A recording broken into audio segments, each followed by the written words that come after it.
Sonic X Shadow Generations was a game that I struggled to take seriously up to its release. The original Generations was a celebration of the first 20 years of Sonic the Hedgehog, bringing back levels from his past to create a game that was most definitely a project focusing on fanservice. Fast forward over 10 years later, and Sonic Generations Remastered is revealed to be the upcoming Sonic game, along with a new Shadow campaign, and I couldn't help but feel apprehensive.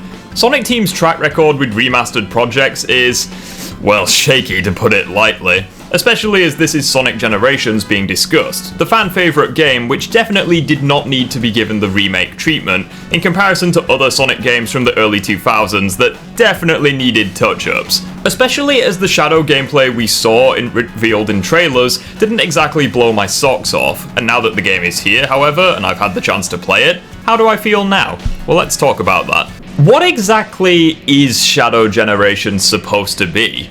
It's a legit question, I have no idea. Is it a spiritual successor to Shadow's one and only solo game? Is it an anniversary title celebrating over 20 years of the ultimate life form? Or is it a title building upon the foundations laid in Sonic Frontiers to create a new game? The answer is... well, that's complicated. Plot-wise, this treads almost exactly the same grounds as Shadow the Hedgehog's story. Black Doom returns nearly 20 years later and is doing his whole evil thing, and it's up to Shadow to stop him. His aggressive anger returns with a vengeance, yet all it takes is a couple of scenes with Maria and Gerald to end that plot point completely. Shadow moves past his pent-up anger, stops Black Doom, the villain disappears, and with his presence gone, the fabric of time shifts back to normal. Didn't realise he had time powers now. With Shadow then leaving with Rouge to swap the fake emerald with the real one so that Sonic and his classic self can stop the Time Eater. It's about as one note as the original Generations and feels damn near desperate to justify its own narrative. For example, it's cool that they reference past events, such as Tail creating the fake Chaos Emerald in Adventure 2 to fool Eggman. However, revisiting Shadow's anger years later was a weird choice to me, since in Sonic 06, Shadow had already left his anger behind, working for Gun, the organisation that had hunted him down for many years. It's weird, but hey, I'm not going to lose much sleep over it. At the end of the day, it's a Sonic game, and this series has never set the bar particularly high with its narratives in comparison to the rest of the gaming industry. All I'll say is that if you purchase this game for the story, you will be left mostly disappointed. But on paper at least, Shadow Generations is worse than Sonic in every regard, and here's why. In Sonic, you had 9 stages with 2 acts apiece that play completely differently due to the different Sonics having unique movesets. In Shadow, this was no longer the case, as you had 6 stages with 2 acts apiece that play almost identically, with 5 being 2D and the other 7 being 3D. Although there is rumours of a 7th stage planned for the release in the celebration of the 3rd Sonic movie, but even then, 7 stages is less than the original game which had 9. In Sonic, you had 1 rival battle and 1 boss battle for each of the 3 respective eras, plus the final boss, resulting in 7 unique boss encounters. In Shadow, rival fights were omitted and only provided 1 boss fight for each section, plus the final boss, resulting in a mere 4 boss encounters. In Sonic, you had to complete a maximum of 9 challenges to beat the campaign, 3 from each era, and you could choose between whether you controlled classic or modern Sonic to beat these respective challenges. In Shadow, you need to complete 2 challenges for the first 5 stages to beat the campaign, around 10 in total. On paper at least, Shadow Generations is worse than Sonic Generations when it comes to the structure of the game. Less stages, less boss fights, and more mandatory challenges to complete to beat the story, having less meat and more fat. Especially as the challenges in this game felt worse, since at least in Sonic, for some of them, you worked alongside most of Sonic's friends, making use of their specific abilities to create fairly unique levels that had their own appeal. In Shadow, however, it's just short stages, making use of 1 Doom ability, or defeating a certain number of enemies, or meeting a ring threshold and reaching the goal ring. They felt hollow and straight downgrades in level design compared to the main stages. It's at least better than Frontiers, since you don't have to constantly scavenge the hub world for the many memory tokens needed for progression. Seriously, that shit snapped the pacing of the game in half. But it's not as good as how the original game handled progression, which to me is a bit of a problem. The stage choice is also very weird in Shadow. In Sonic, it was a celebration of 1 level from all the mainline Sonic games that he himself had experienced. In Shadow, for the most part, it felt like they were randomly picking stages out of a hat. Don't get me wrong, Space Colony Arc, or Final Chase, let's have it right, and Radical Highway are clearly stages associated with Shadow. However, beyond that, I can't really say the same for the other 4. Rail Canyon has no more to do with Shadow than it does for the other 11 characters that played through it in Sonic Heroes. Kingdom Valley was a level associated with the 3 main hedgehogs, but I would argue it's mostly associated with Sonic, since he was racing after the egg carrier to save Elise, which was the primary objective in his campaign. Compare that to Shadow, where I would argue Dusty Desert or something like that is a level more so associated with him. Sunset Heights was a level Shadow played through prior to the events of Forces, yet the level design is strangely war-torn like Sonic's run, which doesn't make sense since it doesn't become war-torn until after Shadow's run through of that level. I don't know, I mean it's consistent with Forces at least, since that game was very inconsistent with its narrative, so hey, what are you gonna do? Finally, Chaos Island was a location that, as far as I'm aware at least, Shadow has never canonically visited and has nothing to do with him as a character. The general structure of the stages is also very messy. Canonically, the game takes place around the same time as the original Generations, since both stories occur at the same time. So why are we playing levels from Forces and Frontiers, since canonically in the story we've yet to experience those games?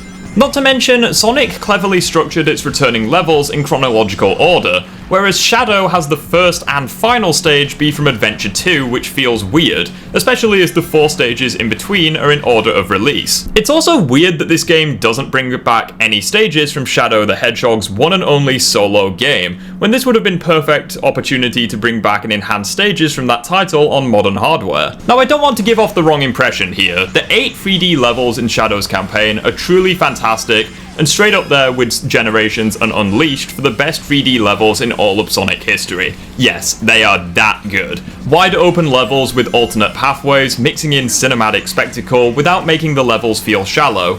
Amazing platforming opportunities, they're a good length, between 2 and 6 minutes respectively, and they keep things fresh with the new Doom powers. Unfortunately though, the 2D levels do suffer, with far more generic, blocky level design straight out of Colors and Forces, that honestly feels like Frontier's cyberspace levels stretched out to be 3 times the length. With these acts made all the worse with how Shadow controls in this game. Shadow in this game controls almost identically to the stiff, janky controls of Sonic from Frontiers, yet with no power boost or side loop, and as a result, boosting is significantly slower than the original Generations, making the sense of speed overall far worse, especially on rail grinding segments in Rail Canyon and the 2D acts in a stage. Homing attacking enemies is once again delayed, however with Shadow there is the Chaos Control teleporting animation, so at least there is a reason for the slight clunky attacks. Controlling Shadow in the hub world and the 3D levels felt mostly fine, especially when it came to finding collectibles to unlock concept art, or finding the machine parts for Orbot and Cubot. However, he did feel sluggish and heavy in the 2D sections, much like Sonic did in Frontiers and especially in Forces. Some of Shadow's signature Chaos abilities return, with Chaos Spear being able to stun enemies at range, and Chaos Control being my personal favourite, as you could pause time for 5 seconds to find creative pathways by using environmental hazards in a stage. The most notable new abilities are the Doom powers, which you unlock as you progress through the game. Doom Spears are just Chaos Spears that can lock onto up to 5 targets. Doom Blast lets you launch enemies and teleport to where they were defeated. Doom Surf allows you to move on water. Doom Morph allows you to maneuver on certain terrains with ease. And Doom Wings allows Shadow to fly and glide long distances. These abilities are certainly cool add-ons to Shadow's moveset. However, it's a shame that we didn't see the return of Chaos Blast, one of Shadow's iconic powers from Shadow the Hedgehog and Sonic 06 respectively. These new context-sensitive abilities were about as much fun to use as the Wisps in Sonic Colors, so they weren't bad, but they weren't spectacular either, as you could only use them when the game says you can use them, unlike the Wisps, which encouraged creativity in Colors level design. The returning boss fights make use of a few of these Doom powers, although only selectively. The Bio Lizard was very similar to the OG fight in Adventure 2, yet with completely new phases where he sticks to the fucking walls and pelts you with projectiles that require Doom Spears and Chaos Control to ultimately defeat.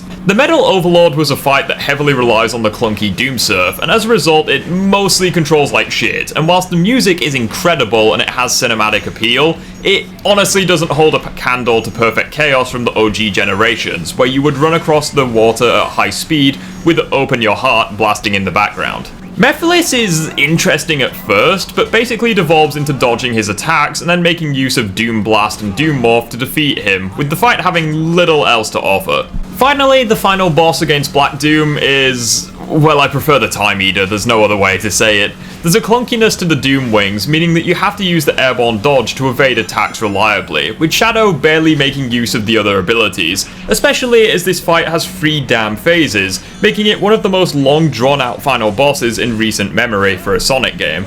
These are by no means the best fights in Sonic history, but they aren't bad either. They look great, and the music never let me down though, so that's a plus. In fact, ending things on a high note, this game looks gorgeous across the board, and I really cannot hype that up enough. The problem with recent Sonic games is that despite his cartoony art style, the characters in cutscenes felt so stiff and lifeless, especially in Frontiers. This game, however, has some of the best cutscenes in the whole series. It's everything from character movements and expressions to the impressive textures on Shadow's fur. Everything was to a very high standard in this game and is one of the best looking Sonic games since Unleashed back in 2008. Shadow Generations, in my opinion at least, has an incredible soundtrack. The remixes are as good as the originals, with none of them being straight letdowns, unlike the remixes in Color's Ultimate for that game. And just like Sonic Generations, you can play music from previous games in any stage you like, which is just straight up awesome. Listening to Undefeatable or Find Your Flame whilst blasting through stages and taking down boss fights was nothing short of spectacular. Surprisingly as well, I had very little frame drops, with this game running at a perfect 60 FPS for my whole playthrough. I played the PC version, and this game hasn't encountered any soft or hard locks respectively, and the game is surprisingly well polished as far as Sonic games go, which tend to have elements of jank to them. Presentation-wise, this is easily among the best Sonic games, and it's not even close. The game very much delivers in that regard. However, in Sonic Generations Remastered, I'm gonna be real, as someone who grew up playing the Xbox 360 version and has spent the last 2 years playing the PC version, these enhancements, much like the PlayStation 5 presentation, are so inconsequential you'd be hard-pressed to spot the difference. I mean, can you even tell what version is playing in the background right now? No, I didn't think so. However, this was from a PC gamer's perspective. Obviously the console audience, well, aside from maybe the Switch, will get to re-experience Sonic Generations at 60 FPS with enhanced graphics. However, I just didn't notice the difference much myself. The biggest compliment I can give this port is that it's Sonic Generations as I remembered it, meaning I got the chance to play one of my favourite games from my teenage years again, with no performance issues or seizure-inducing glitches like in Color's Ultimate. However, I do wish a little more content was added to the game to make it feel worth the hefty price tag. Both of these games can be beaten in around 3 hours with ease, so it's questionable as to whether you're getting value for your money, given that the original Generations on PC, before it was removed from stores, the little bastards, was less than £10. So now we're going back to my question from earlier. What is Shadow Generation supposed to be? A spiritual successor to Shadow the Hedgehog? I mean, possibly, given that Black Doom, Maria, and Gerald Robotnik return with plot threads returning from Shadow and Adventure 2, with emphasis on his Chaos powers. Is it an anniversary title celebrating Shadow? I mean, it could be, given that his iconic stages return with HD makeovers. Or is it a new game building on the foundation of Frontiers? I mean, I guess so, since it has a hub world that's very open and 3D, whilst also bringing back that control scheme. The end result, however, is that trying to do all 3 at once leads to a rather messy final product. The 3D level design is spectacular, and with the acceptable controls, new powers, and phenomenal soundtrack, means that I have a lot of fun with over half of the levels in this game. However, the 2D sections and abundance of challenges needed to complete the game really dragged down the game's pacing and quality overall, especially as the challenges felt mundane and were straight up padding, as they offer nothing to the story. I'm still not a fan of the Frontiers control scheme overall, especially as it poorly contrasts to the faster and tighter controls in the Sonic Generations Remastered port, but they are at least passable and they didn't ruin the game overall. Speaking of which, Sonic Generations is just as good as it always was, maybe even slightly better. However, it lacks any substantial features to justify it being objectively better than the PC port of the OG game. That, coupled with the short length of both games, means that I honestly cannot justify recommending this purchase at its current price. It's by no means a bad game, and it's among the best platformers I've played in recent memory. However, it has one too many small issues that add up to drag it below its potential, and that is why I think that Sonic X Shadow Generations is a pretty flawed masterpiece in my opinion. But what do you guys think? Let me know in the comment section. Feel free to subscribe to the channel if you want more Sonic content, and I will see you all in the next one. Take care.